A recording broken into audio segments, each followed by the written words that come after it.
Hello friends, मी ऋतुजा. माझ्या नवीन blog मध्ये तुमच्या सर्वांचं स्वागत आहे. माझ्या चॅनलचं नाव आहे ऋतुजा प्रलय कराड. तर आज आहे भोगी आणि उद्या मकर संक्रांती. तर सर्वात आधी सर्वांना भोगी आणि मकर संक्रांतीच्या हार्दिक शुभेच्छा. तर भोगी म्हणजे काय, तर आपल्याला माहित असलेली भोगी म्हणजे आजच्या दिवशी शेंगा वांग्याची भाजी करायची, बाजरीला वरतून मस्त तीळ लावून भाकरी बनवायची आणि ते जेवण करायचं. तर आपल्याला एवढीच भोगी माहिती. तर याच्या व्यतिरिक्त अजूनही भोगीची एक पद्धत असते, ती बऱ्याच लोकांना माहित नाहीये. तर मी ती तुम्हाला आज सांगणार आहे. तर व्हिडिओ स्किप न करता व्हिडिओला कंटिन्यू करा. लहानपण गावीच गेले आणि माझं 7वीपर्यंत शिक्षणही गावी झाले, त्यामुळे मला गावच्या पद्धती आणि बऱ्याचशा परंपरा संस्कृती माहिती आहे. तर भोगीच्या दिवशी माझी आजी आणि आमच्या घराच्या खाली एक घर होतं, तिथे माझ्या आजीची चुलत जाऊ म्हणजेच माझी चुलत आजी आणि बाजूला माझी चुलत चुलती राहायची. तर ह्या तिघी जणींना सकाळी 5 ते 5:30च्या दरम्यान तयार होऊन एकत्र भेटायच्या. त्यानंतर सर्वात आधी त्या तुळशीची पूजा करायच्या आणि मग एकमेकीला कुंकू लावून भांगामध्ये कुंकू भरायच्या. त्यानंतर ह्या तिघी जणींना पुढच्या घरी जायच्या, त्या घरातल्या बाईलाही कुंकू लावायच्या आणि भांगामध्ये कुंकू भरायच्या. मग ती बाई यांच्यासोबत सामील व्हायची आणि नंतर या तिघी चौघी जणी मिळून ना पूर्ण वाडीवरती असे 10 ते 15 घरं होते, सगळ्यांच्या घरी जायच्या.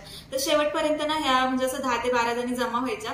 मग नंतर म्हणजे सांगण्याचा अर्थ एवढाच की ज्यावेळेस म्हणजे एक बाई आपल्या कपाळावरती कुंकू लावते त्यावेळेस ते कुंकू आपलं स्थिर असतं, पण ज्यावेळेस या 10-12 बायका मिळून आपल्या कपाळावरती कुंकांची वेगवेगळी गोटं लावतात त्यावेळेस आपलं कुंकू ठसठशीत दिसतं, आपलं कपाळ भरलेलं दिसतं आणि आपला भांगही भरलेला दिसतो. तर म्हणजे भोगी म्हणजे काय, तर गावाला भोगी अशी साजरी करतात की हळदी कुंकवाने म्हणजे जी सुवासिनी असते तिला कुंकवाने भोगवणे.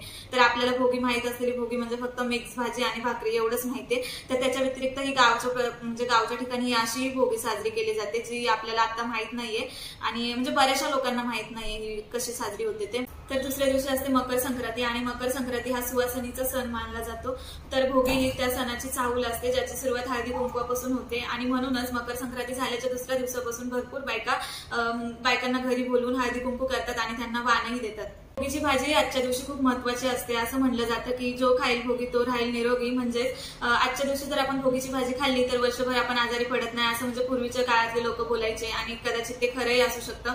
कारण भोगीची भाजी ही खूप म्हणजे असं आपण मिक्स भाजी करतो, ज्या भाज्या सगळ्या पौष्टिक असतात आणि बाजरीची भाकर ही आपल्यासाठी पौष्टिक असते म्हणून असं म्हणलं गेलं असेल. तर उद्या संक्रांत आणि संक्रांतीसाठी आणले ते मडके. तर याला काही लोक बोळकेही म्हणतात आणि संक्रांतीही म्हणतात. तर तुमच्याकडे याला काय म्हणतात हे मला नक्की सांगा. आमच्याकडे याला मडकही बोलतात आणि बोळकेही बोलतात. तर ह्या मडक्याचा विशेष असा आहे की म्हणजे जशी याचा आकार बदलतो तसं ना आपल्या वेळेनुसार आणि स्थितीनुसार ना त्याचं नावही बदलतं. जसं की आपल्या घरामध्ये आपण एक मोठं मडकं आणतो त्याला आपण माठ बोलतो की ते पाण्यासाठी वापरलं जातं आणि दहीहंडीच्या वेळेस जे म्हणजे मडकं असतं त्याला आपण काय बोलतो, हांडी. म्हणजे तसंच बऱ्याच ठिकाणी ना याचा वेगवेगळ्या प्रकारे उपयोग होतो. तर म्हणजे किती असं विशेष आहे ना. म्हणजे हे छोट्या आकारात संक्रांतीसाठी वापरतात तर आपण याला बोळके बोलतो. जसं की घरात माठ पाण्यासाठी वापरतो त्याला आपण माठ बोलतो.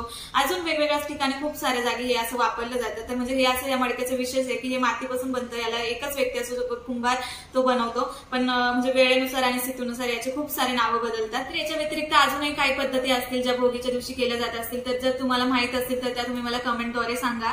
ही जी गोष्ट आहे ना ती म्हणजे लहानपणापासून मी बघत आले त्याच्यामुळे ती माझ्या चांगल्या लक्षात आहे म्हणून मी तुमच्यासोबत शेअर केली. आणि जर हा माझा व्हिडिओ तुम्हाला आवडला असेल तर तुमच्या मित्रमैत्रिणींसोबत व्हिडिओला शेअर करा, व्हिडिओच्या खाली कमेंट करा, लाईक करा आणि जर माझ्या चॅनलवरती नवीन असेल तर माझ्या चॅनलला सबस्क्राईब करा.